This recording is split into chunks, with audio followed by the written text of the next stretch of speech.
Howdy, mapmakers, and welcome to the stream. Ralph has been out walking lately, so I was thinking that I should maybe make a little nice walking forest for you guys. We all like forests and we all like to walk, right? Nice, quiet places where nothing happened. Yeah, I think that's quite nice.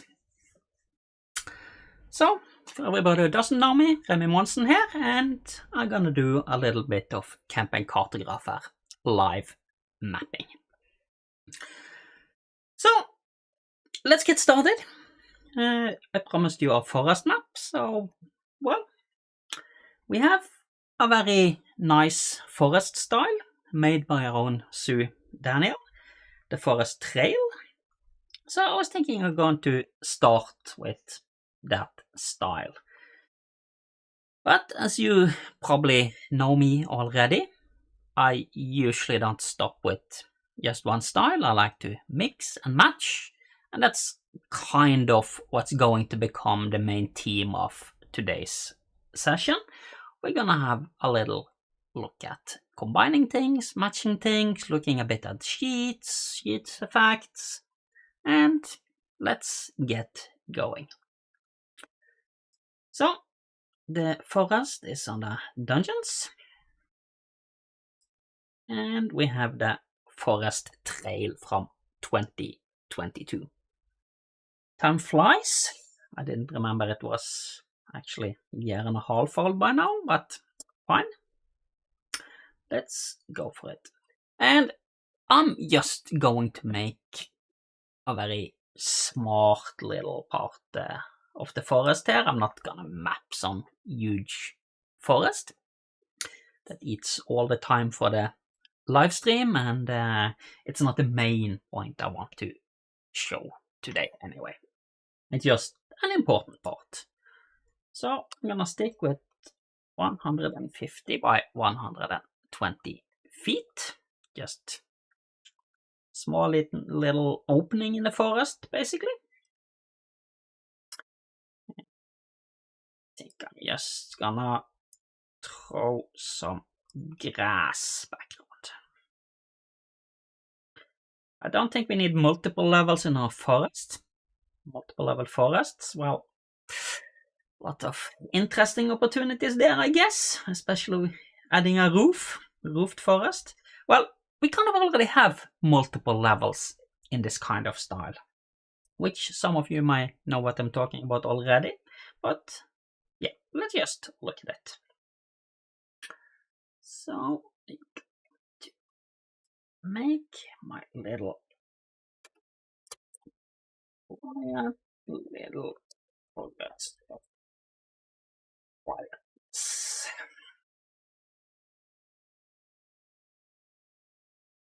There we go, and we have our starting map. So let's get started. I just want basically a little bit of opening in the forest. So I'm gonna need an open area, some trees around it, things like that. So I think I'm just going to start by kind of laying out the main part.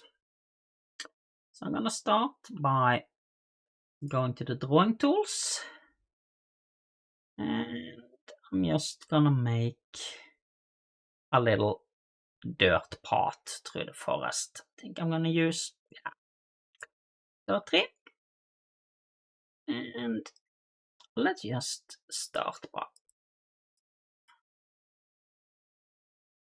making us an open area with 2 entrances. There is some edge fade here, so make it a little bit wide.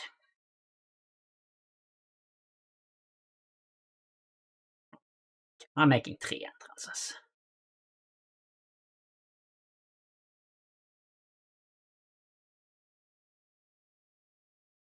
Here we go. A little bit of dirt. And we can also just add a little bit of edge effects here with these nice terrain skirmishes.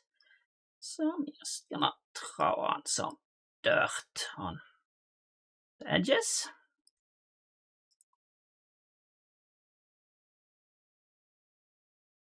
I like the effects these guys give you, and it's all part of the style.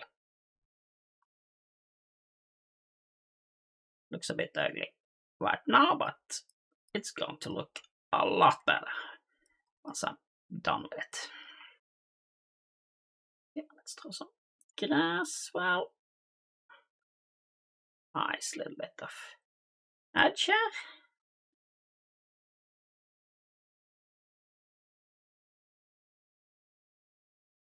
And I'm just starting to get a bit of an outline of what's happening here. Okay, fine. Now, I've defined my kind of basic area. I could pretty this up a little bit more, but I just wanted the area defined, so I can start to lay down some trees. Should have the trees in the vegetation catalog. And I'm just going to use the standard camping cartographer or standard trees from this style. It's a random tool, so it will pick random trees for me. So I can just pick it and start dumping down some nice little trees. I'm gonna go with a somewhat dense forest there. Maybe a little bit too dense. We can check it out afterwards. But I want to be able to have a little bit of tree coverage.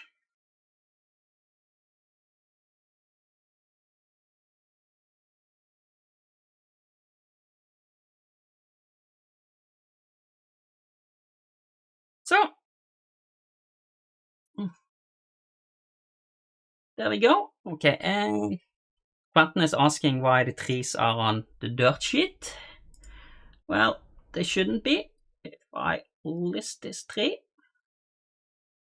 you can see that the trees, zoom here a little bit, has actually two different sheets here. They're on tree shadows, and they are on symbol trees. The reason that it shows the dirt sheet right here is because these trees are special multi-sheet trees. And that's what you saw. They were on two different sheets. That's because one of these symbols places down actually two different entities, or two different symbols at once. It places down the shadow below the tree as a separate entity, not an effect, but a separate polygon, and it places down the tree symbol itself. So that's kind of why you see this kind of, it doesn't change the sheet like a normal symbol would, because it's going to go on multiple sheets. And we're going to see why these trees are like this, because this is one of the great things about this style. Because when I draw a battle map, like this obviously is, this is a battle, which I can play sorry, not in a computer game, but in a tabletop game. And one of the main idea here is that, well, if I try to use miniatures on a map like this, we have a weird problem, don't we? All of these trees, well, if I place a guy in the middle here, always place a guy. Should be the token treasury. Should have guys. Just to place a guy. Bandit. We love bandits. If I place a guy here, it looks normal. But if we're actually playing a game and moving the miniatures, what happens when you move a miniature? Well, it ends up on the top of the tree like this. So these trees are kind of special. They can be hidden. And if I just hide the symbols trees,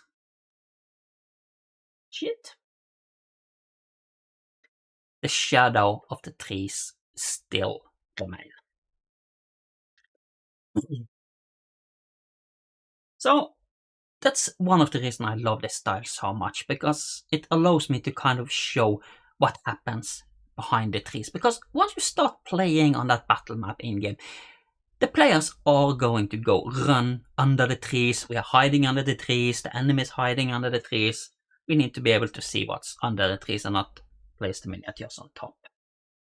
So this is the basic behind these trees, but there are a few more steps to make this work the best. Let me just show the trees again.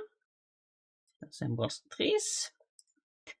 And I'm actually going to go to the vegetation catalog, and I'm gonna pick up the tree stumps, because one way you often depict trees when you're going to show just below the trees like that is that you're kind of showing the main trunk of the tree as a cut-off stump, just to show here is a tree trunk.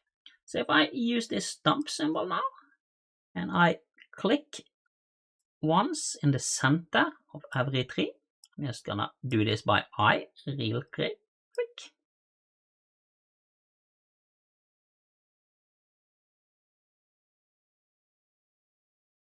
This is also a random symbol, so it should pick different stumps.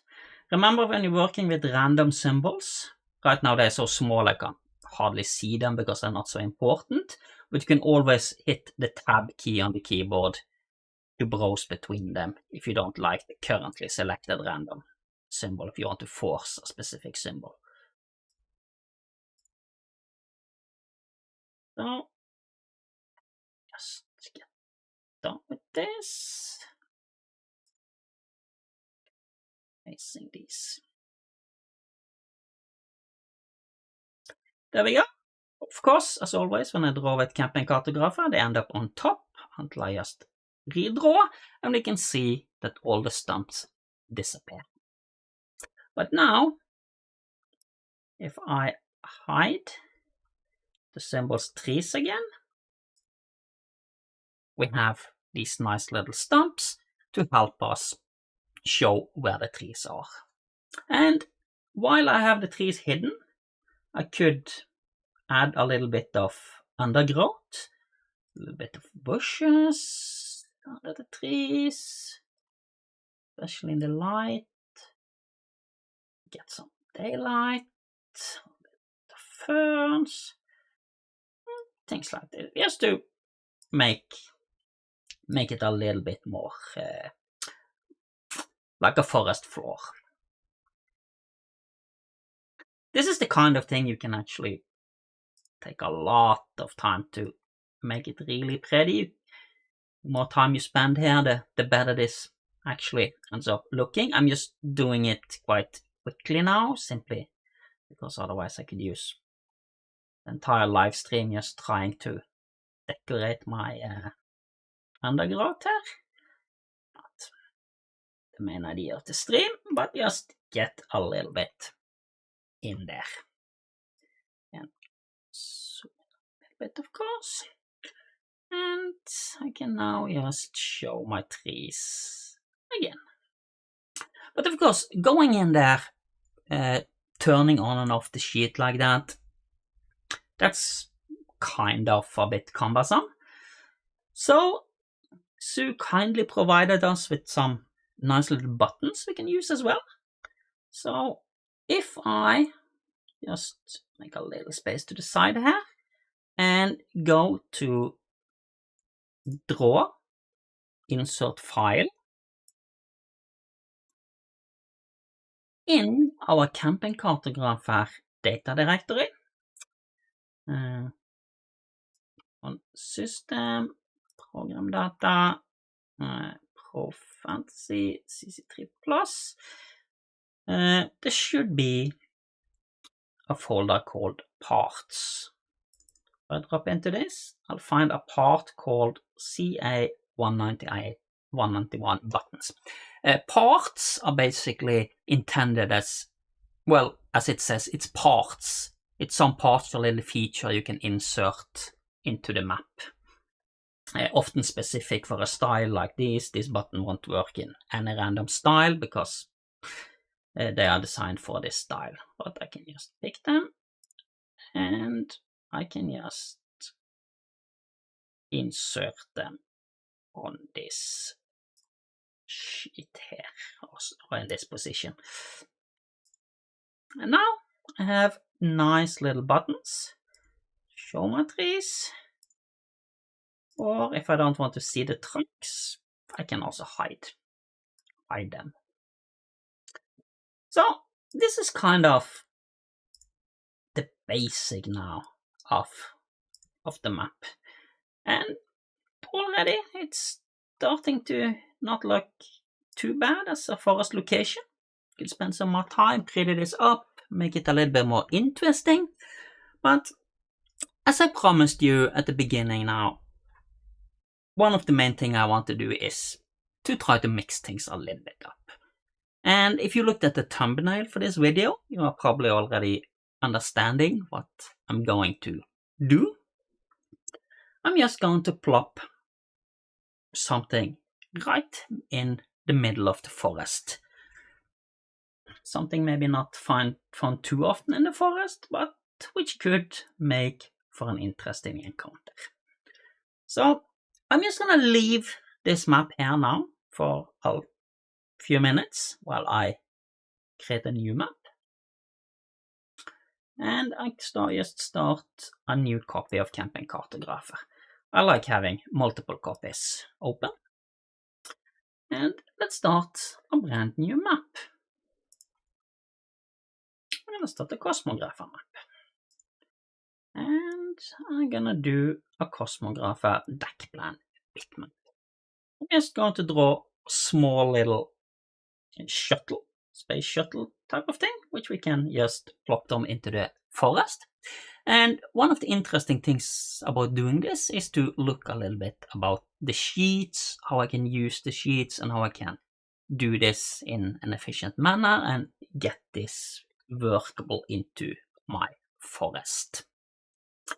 There's a lot of kind of incompatibility in the outset here because these are not things that are intended to work together out of the box.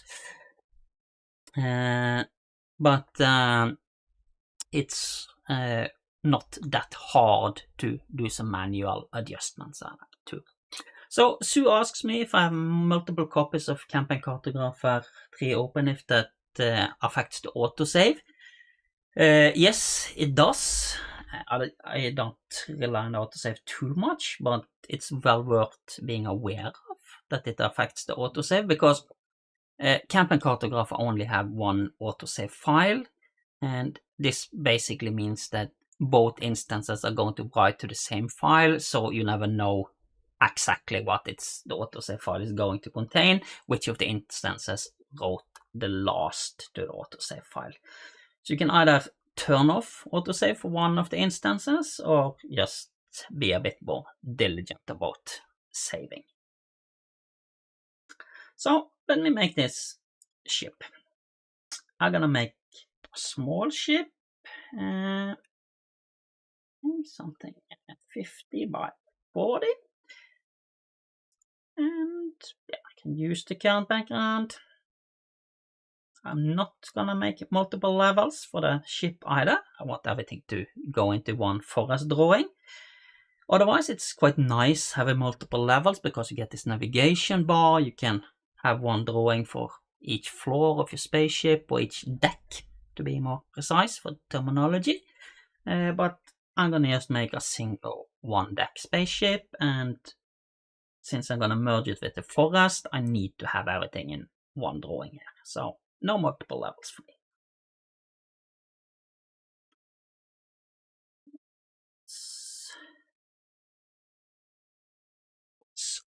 Shuttle.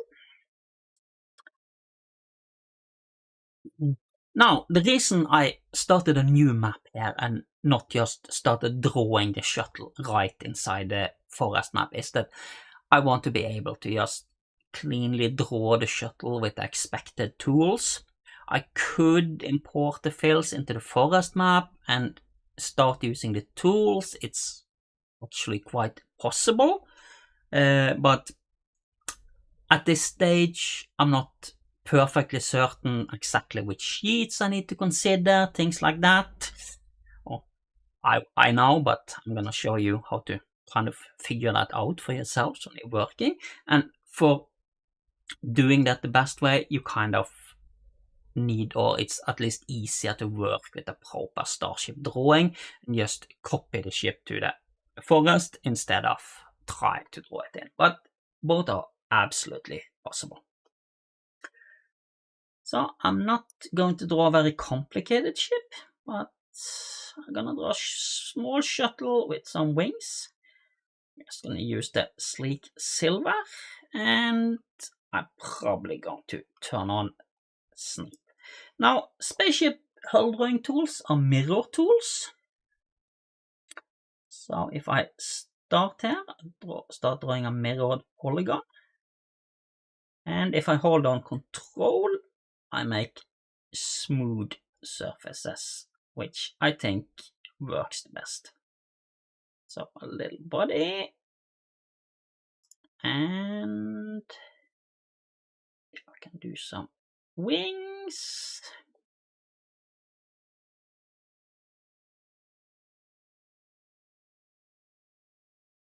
And yeah.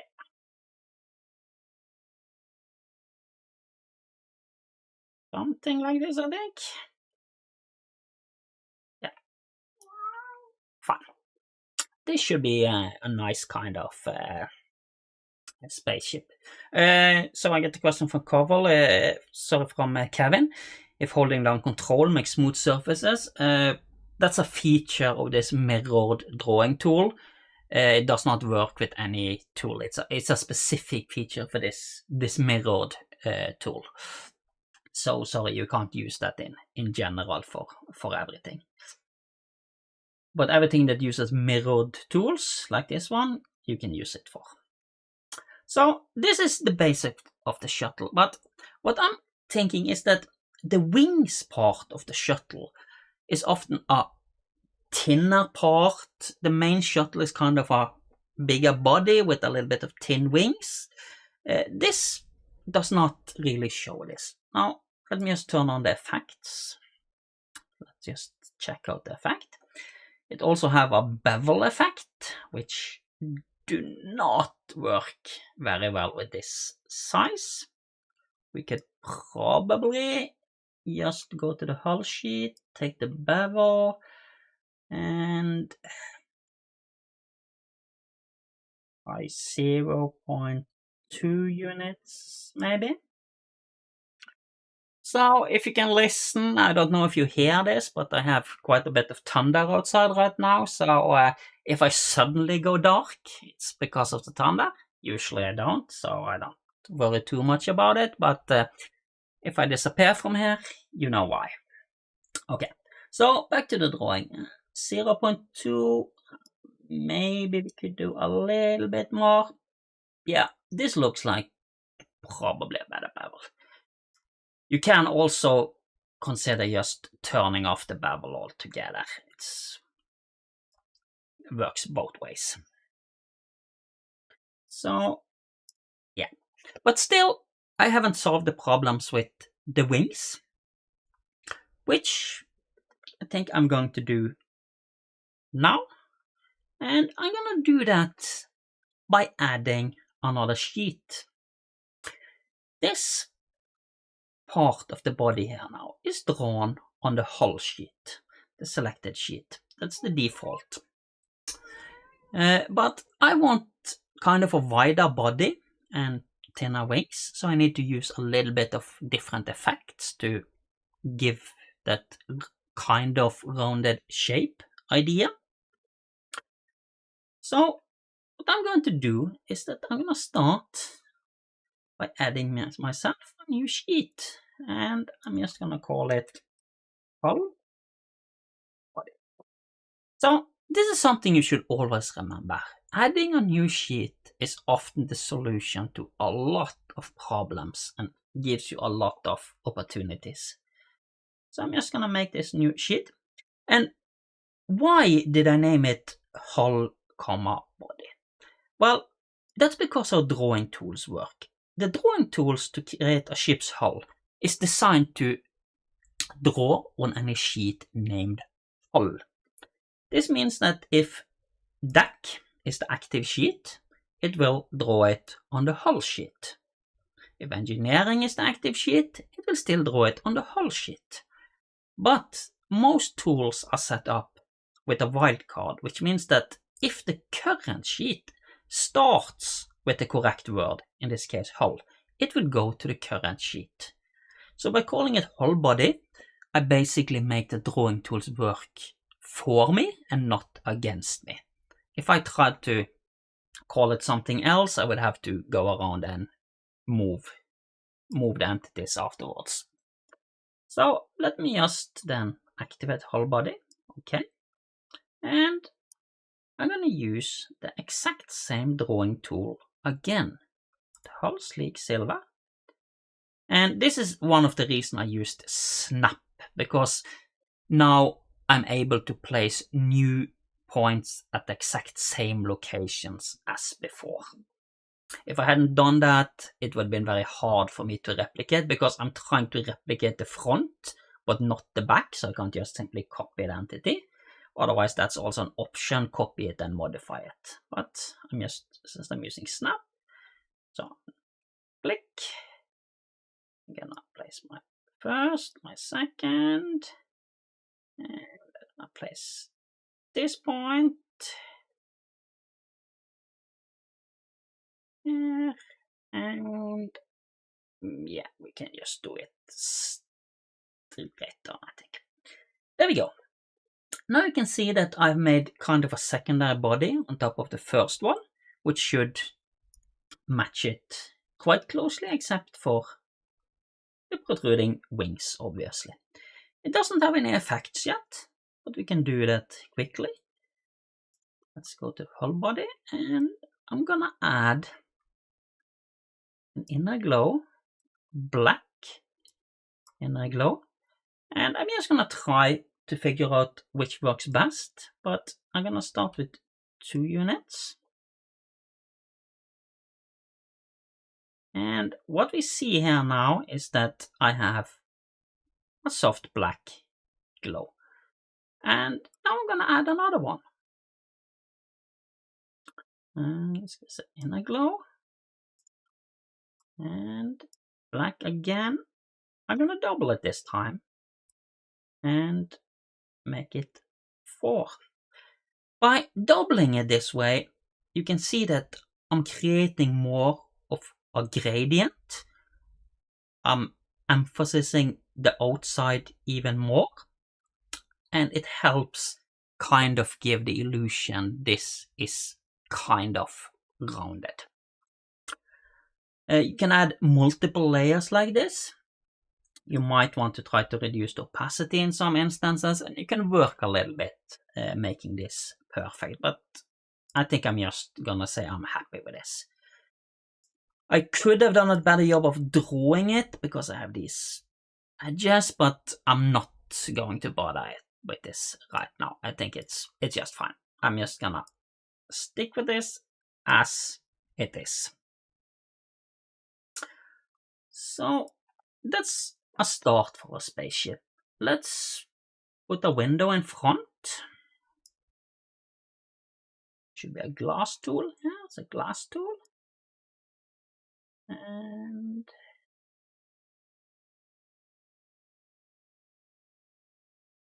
this, a front side window. And usually on a spaceship, there are some things on the outside. Well, I guess it depends on what kind of sci-fi series or whatever you watch, but I think I just want to give this thing a little bit of a decoration on the outside. So, what can we do? Let's see, we have a lot of different systems, weapon systems. I think the engineering has some nice things. Yeah. There we go. Some plasma injectors. That sounds like something you want to have on your wings, right? So let's just... I think I could turn on snap right now, but I want to have snap on to make it easier to align it on both wings.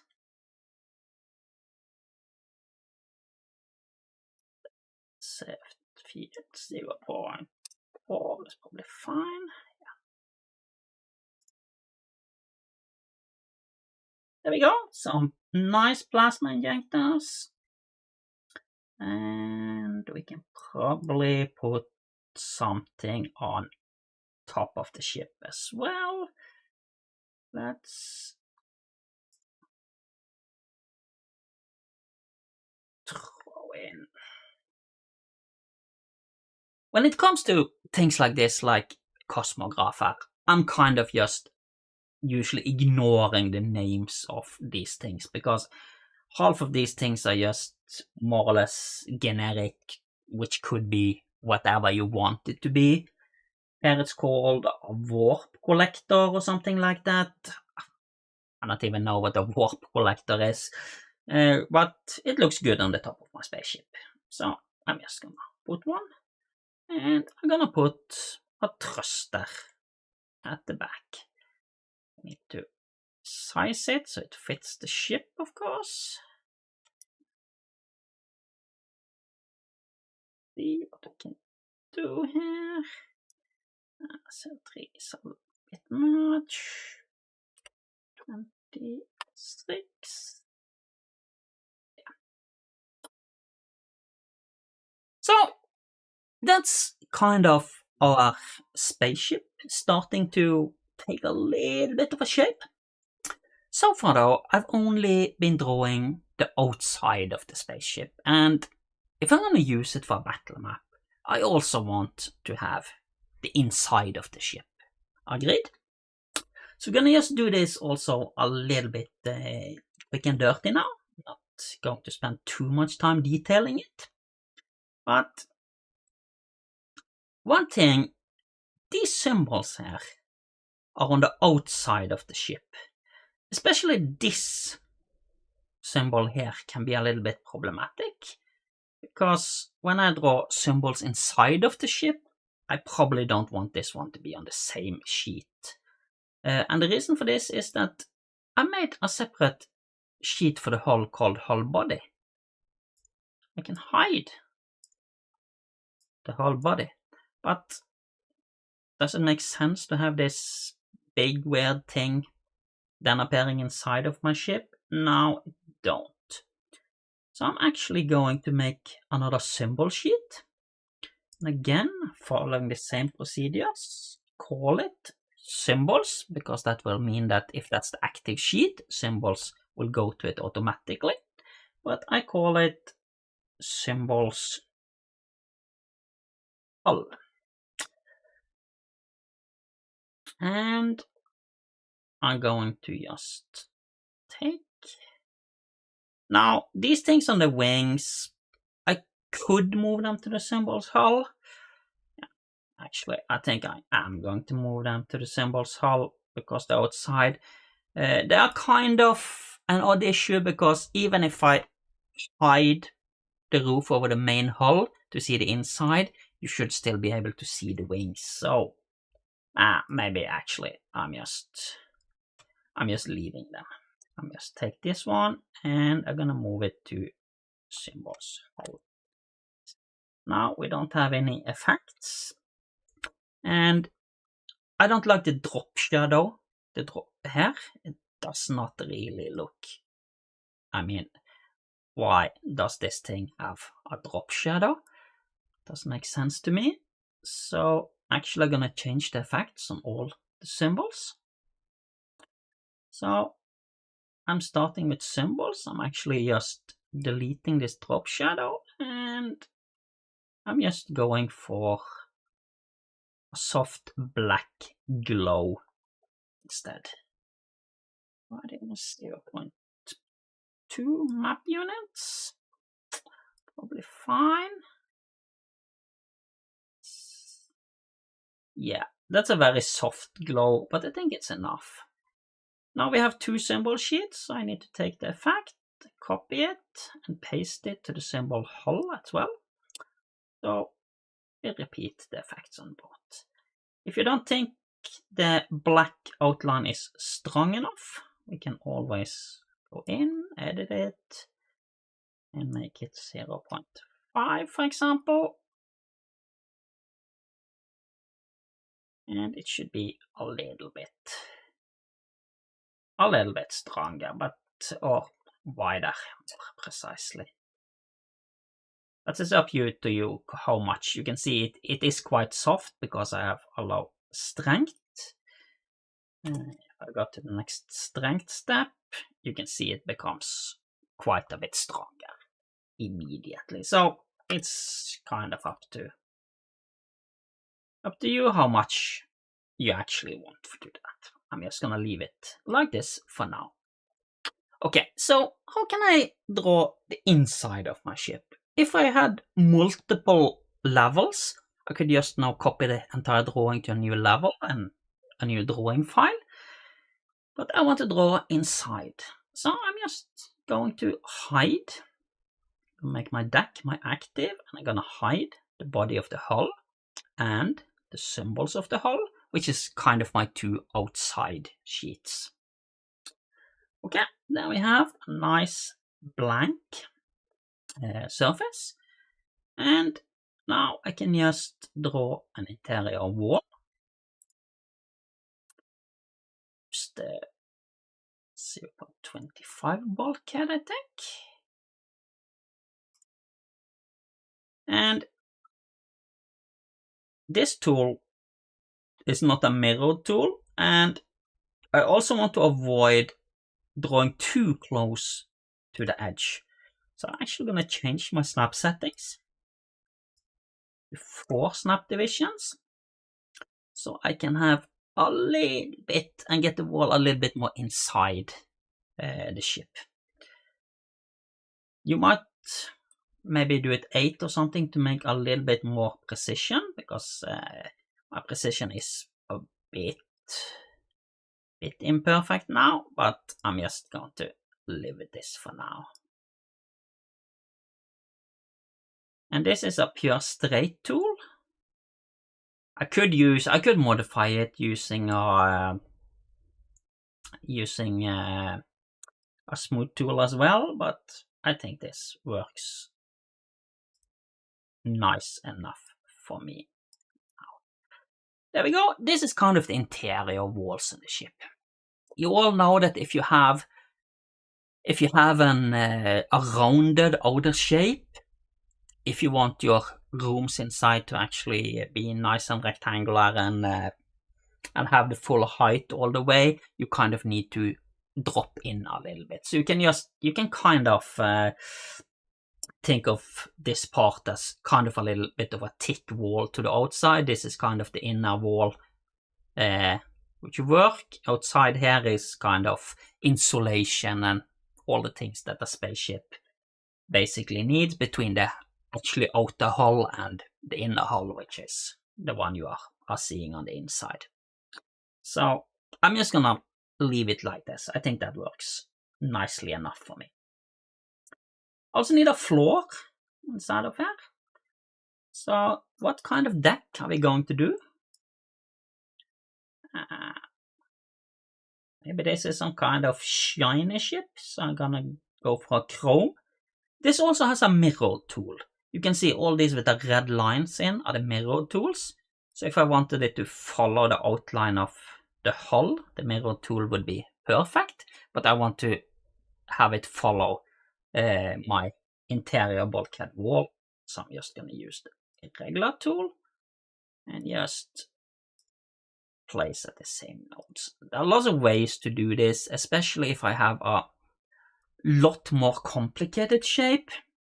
I would probably just copy the wall to a new sheet, close the shape of the wall and make it a solid filled shape, thereby basically making it match the wall automatically. If the wall or bulkhead had been very complicated, that would have been the way to go, but since it was so simple with only 6 nodes basically, it was quicker for me to just place the nodes manually. So I was just happy doing that. So let's just add a little bit of things real quick here. We probably need to have some kind of door. All spaceships need to have some hatch or airlock or something like that. So let's just throw in and yeah, some kind of airlock is probably fine. Zoom a little bit in here.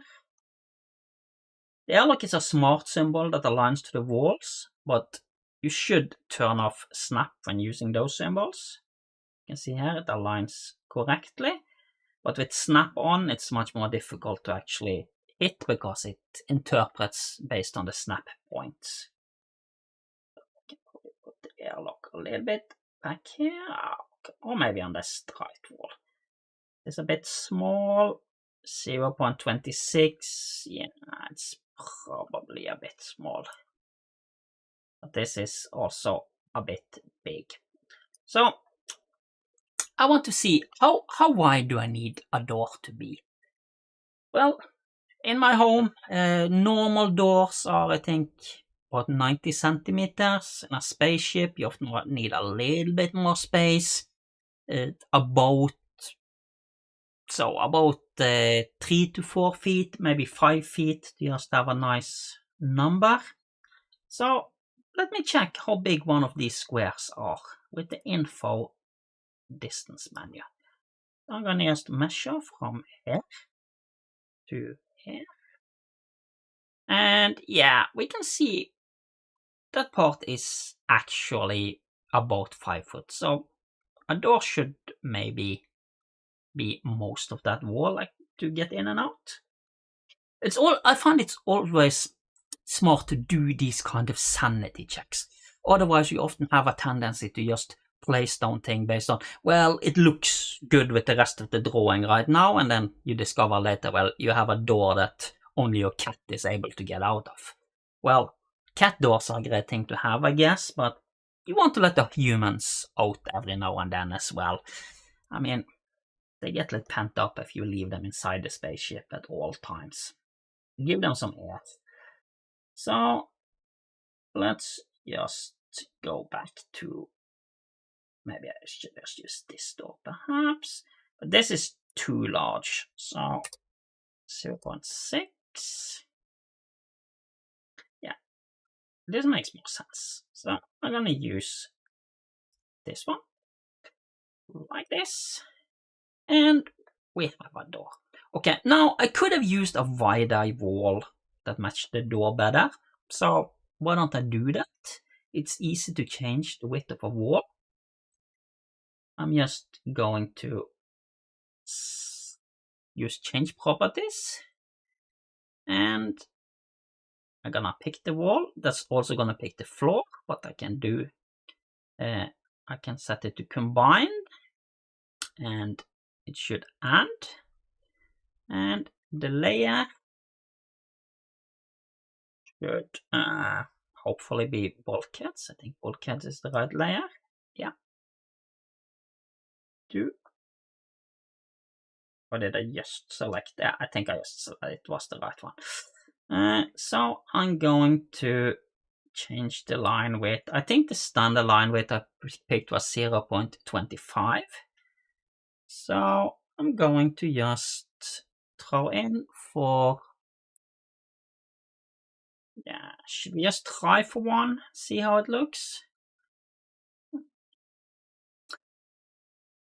Yeah, I didn't like that, looked a little bit too large. You can also see I forgot that my wall is, because this point is where I started and ended the wall, and the door broke the wall into 2 pieces. So these pieces of wall are now individual, so I have to remember to take both of them. But I'm not happy with, I think that's too wide. So I'm going to go, sorry, wrong command. I'm gonna go back, hit P. Why did I get 15? I think it's selected way more things than I wanted. So I'm not sure why prior picked all those things. Prior usually picks the last thing you worked with, which was just one wall, but I'm not going to investigate that now. Okay, but I'm gonna select both walls. One way I can do it, I can select over. Now I get both. And I know that this piece here with the door should not have a wall. So I hold down Control and drag out here. And I deselect basically the floor, because the floor was there, but not the wall. Let's try 0.7. Yeah, I think 0.7 was a better value. Let's stick to that one. And let's just throw in a little bit of stuff here. Not gonna do too much. I'm gonna move this spaceship over to my forest in a moment. But we can place some command console. No idea what's back and forth on this one, but I think it looks like this.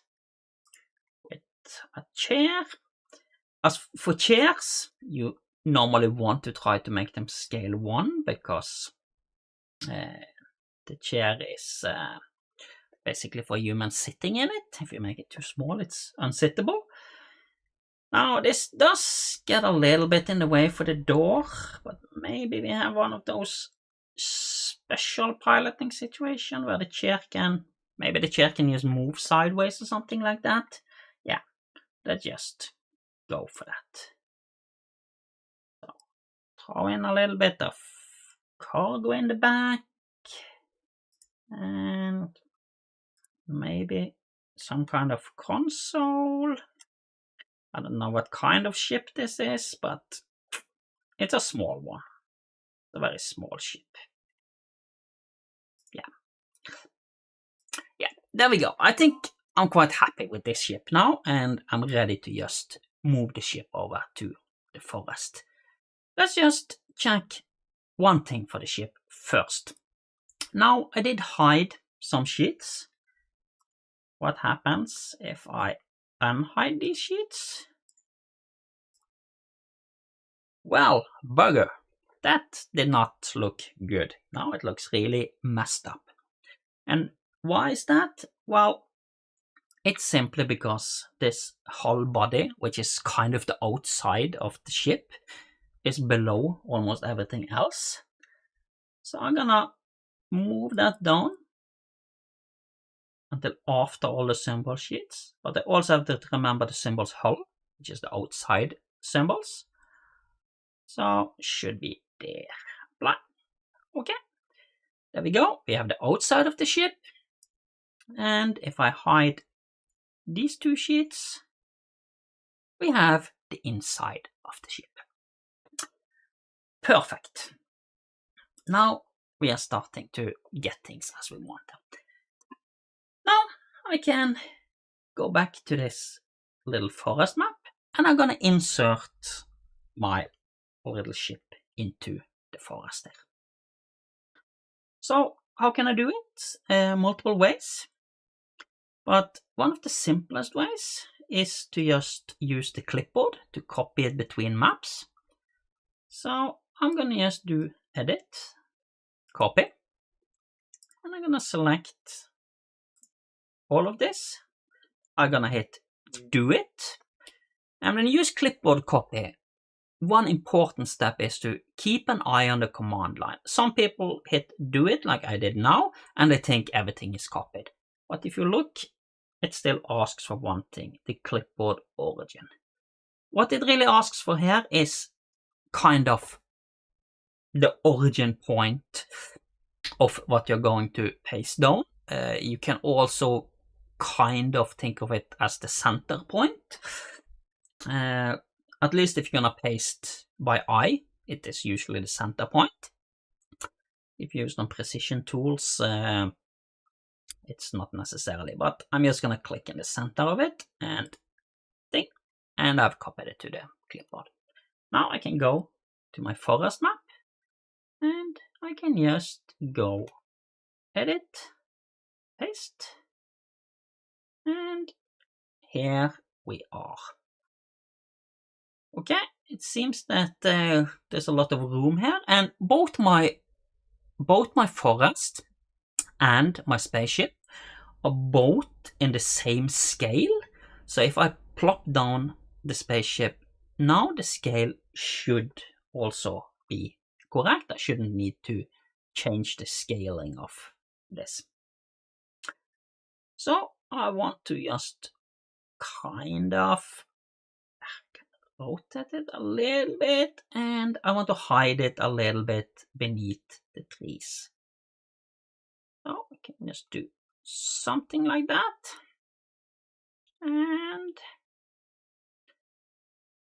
But now, what happened here? My engine disappeared, all my effects are gone. It seems, well, this doesn't really seem very good. And if I now hide the outside of the ship,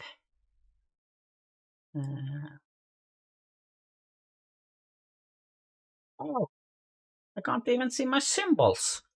What's wrong? Well, what is wrong is really the sheet order.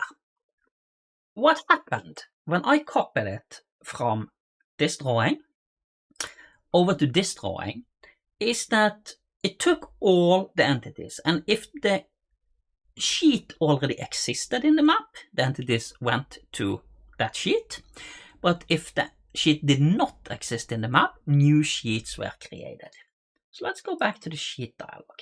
The problem here is now that all my spaceship, new spaceship stuff are at the bottom here. But there was one sheet that was in common between these drawings. Which one was that?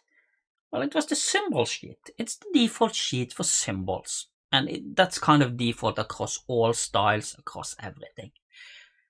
But the symbols here has a glow and a wall shadow. I don't want the same kind of effects, and I want the symbols of the spaceship to actually appear inside of the spaceship and not below it. It's somewhere below it.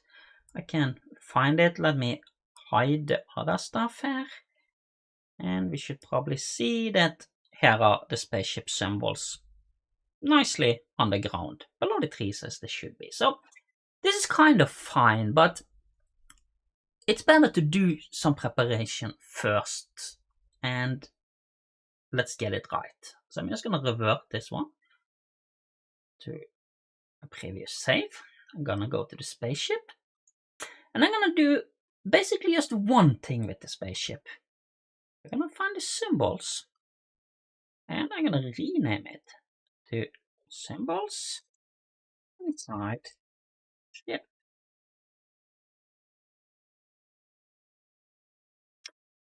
Now, that sheet does not exist in the forest sheet. It means it will be created, and the symbols from the spaceship will go to this sheet.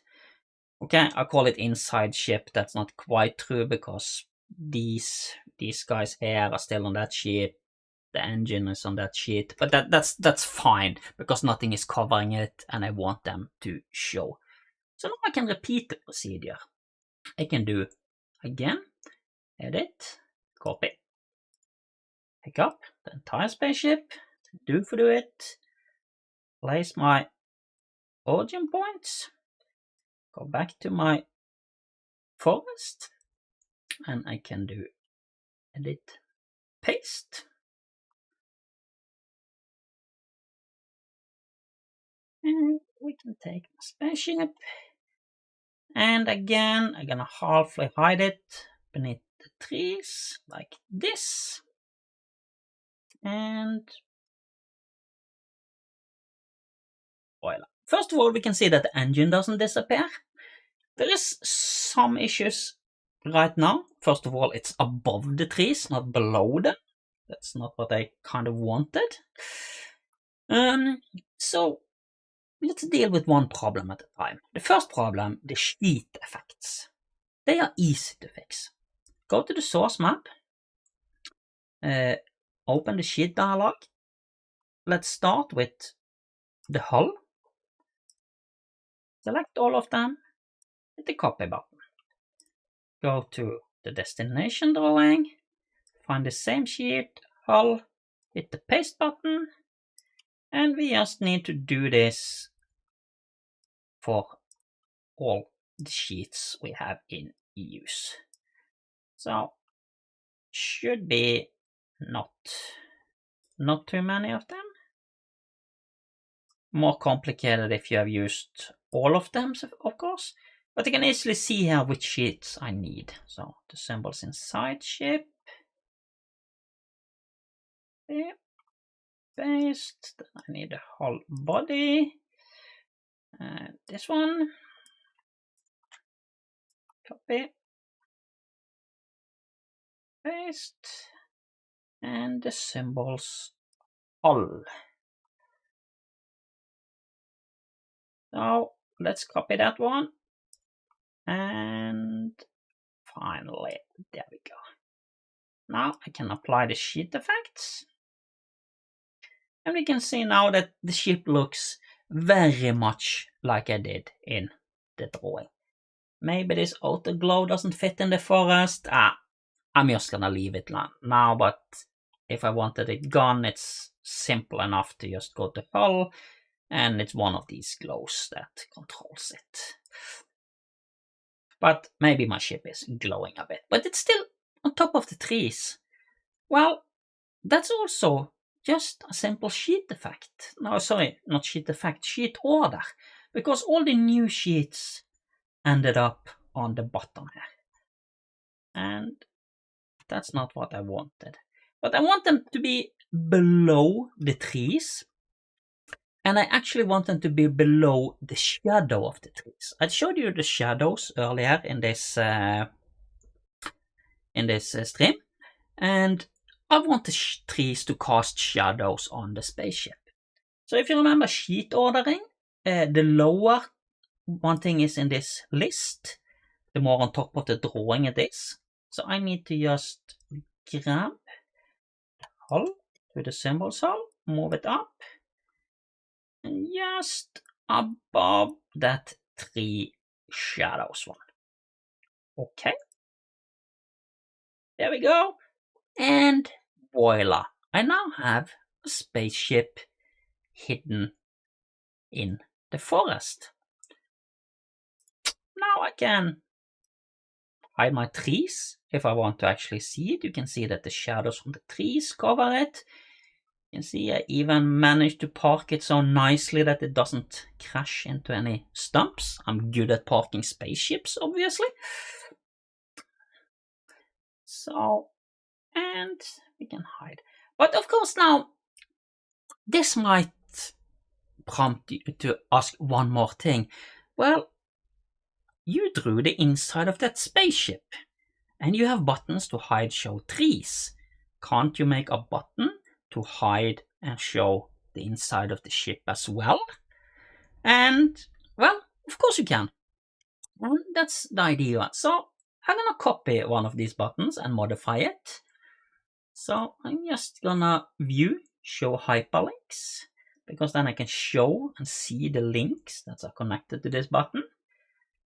And I don't think it's frozen, so I'm gonna do auto, so I can place things not neatly in line. And I'm just gonna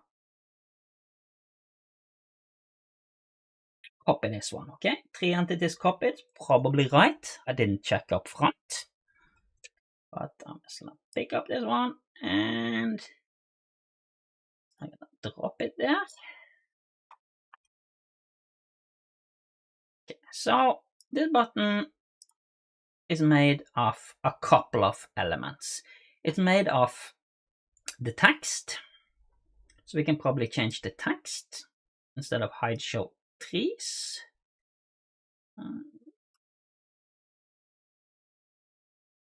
We can pick that. Just missed on the first try. I can hide show space Okay, I'm just gonna call it ship interior. I don't have enough room on the button to type hide show ship interior. So let's just say ship interior. Now, I don't know how well you can see this on stream. You should if you have a high quality, but you can see that, you can clearly see the text. This text I'm hovering on now is the macro text, the actions that happens when you click the button. And the actual action hotspot is this thin line here. If you can see that, there is a thin line kind of on top of the button. That thin line appeared because I did a view show hyperlinks. I can hide them again. You can see it go away. Show hyperlinks. It pops up. And I need to show them when I'm working with them. So again, I'm just going to use the same tool, numeric edit tool. But this time, instead of clicking on a text to change it, I'm going to click on the edge of the hyperlink. Make sure you hit the hyperlink and not the button. If you hit the button, you start editing the nodes of the button. I want to add the hyperlink itself. So what you're seeing here is a macro command. This macro command right now, I copy the button so it has the same old command as before, which says toggle sheet, this command. Toggle sheet just means that if the sheet is visible, hide it. If it's hidden, show it. Easy as that. And the rest of the line just says which sheet to hide and show. Okay, if you remember, I had 2 sheets that I needed to show and hide. I had the hull body and the symbols outside, I think they were called. I'm gonna close this and verify because my short-term memory is something quite bad. So it's this one, hull body and symbols hull. So I want to hide and show both of these at the same time. Can I do that with one macro command? Yes, of course I can. I'm just gonna double check again. Hull, comma body and symbols hull, yeah. And I'm gonna edit using this tool. So toggle sheet instead of symbols, yeah, it was hull, comma body, and I can just do a multi-line and add one more command. Toggle sheet, symbols, and this is my short-term memory at work. I checked it a second ago, but now I've forgotten if it was hull or outside. I'm just gonna type hull for now and double check. Yes, it was symbols hull. So this little macro command, show it again, does both of these lines in order, and it should hide and show both sheets at once. Should we show it in action? Let me hide hyperlinks so we don't see the extra text. When I click this one, you can see the interior of the ship. I clearly did something wrong because we can still see this blob on the top. Okay, let's just figure that out. Maybe I messed up the naming somehow. Let's see. Which sheet is this thing on?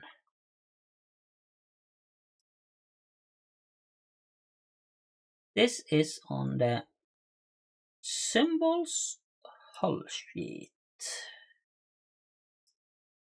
So it should have hidden symbols hull unless I had a typo.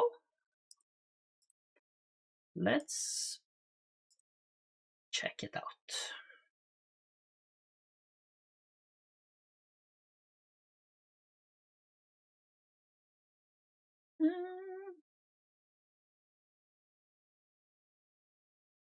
Well, I spelled it correctly, didn't I? Yeah. See, I probably need... No, wait, I should not need a space there. Or was it hidden before I started? Maybe it was hidden. The problem with the toggle sheet command is, of course, that it toggles, and I didn't kind of check the original state. So let me just check what happens. Doesn't seem to hide it. Okay. Let's check this one.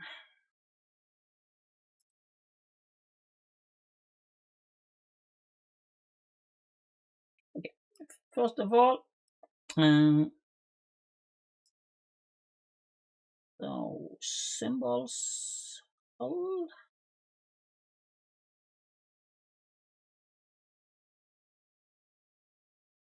Always fun when you do things in front of a live studio audience, or in this case, you guys, but I think you're still live. And you're doing something. Yeah, of course. Yeah, and as chat says, I can talk a little bit about these colons, because colons in C#, no, sorry, C#, colons in C++, basically tells campaign cartographer it's the end of the input. And you often use them if you have a single line command like this. You use a semicolon at the end because you can't hit enter in a single line. So basically it means the same thing as hitting enter. But of course, when I made this a multi-line command, I should have also deleted that semicolon to end the command. So let's see if that's it there. And there we go, yes. Sometimes you need the semicolon in any case, because campaign cartographer has different types of inputs. Sometimes it accepts inputs that are just a single string of text without spaces, and sometimes spaces are allowed. And for example, for sheet names, spaces are allowed, so often you need to actually add that semicolon in many cases, in any case, but not here at the end of the line. That was, I should have removed that. So thank you for pointing me to that one. It's really easy to make that mistake. But now I can hide my trees, or show my trees. I can open the ship interior. So when my players now, I can close it again. So when my players now come visiting the forest, they can see the ship. And if they want to fight, if something happens, maybe there is something nasty under the trees. I mean, there's always something nasty under the trees, isn't there? I mean, there's always something nasty under the trees. Which kind of game master would I be if there wasn't something nasty under the trees? Pretty poor one, huh? So we need some stuff under the trees. There we go. Now I can hide the trees. You can't see the spiders. Then the trees goes away. Player sees the spiders, maybe fight a little bit, maybe they need to protect the ship, and maybe the fight goes inside the ship, or maybe they just want to explore the ship, maybe they came with the ship, maybe it's their ship, maybe they found it in the forest. Whatever they did, it's still now possible to just show and hide what you want to do. So that's kind of the end of this session. So I hope this has been informative. Now I've shown you a little bit how to use the forest style, just a brief bit. I know Ralph has also demonstrated that before, but I've also shown you now how to put things from other kind of styles into it, like a spaceship, and how to consider and work with the sheets to get this in the easiest manner. So the last thing we can do before we end is to just put down our put on a color so we get rid of that junk outside the map. Basically what we do in Camping Cartographer is to just use a white polygon to hide the outside things sticking out, because you cannot cut symbols, and technically the canvas in Camping Cartographer 3 is of unlimited size. So I'm now curious where the buttons are. They are over the screen. Fine. So if I now give the command, and you have to type this command, and if I type color auto, it should automatically create a new screen for you. The screen is the name of the white polygon, and you can see now everything is nice and fine. So I think that's it for today. I'm going to upload the map to the forum if anyone wants to have a look at the map itself. So I hope this was useful. So if there are no last minute questions, if there are, you have to be very quick to type them. But if not, I'll just call it quits here, and thank you for attending this live session, and I'll see you guys another time. Next week it should be Ralph again, and as people comment in the chat, Jack wants his dinner. Well, his dinner is already on the table. He just wants attention. He always wants attention. But he's a cat. He deserves attention. That's how cats work. So, thank you, and see you later.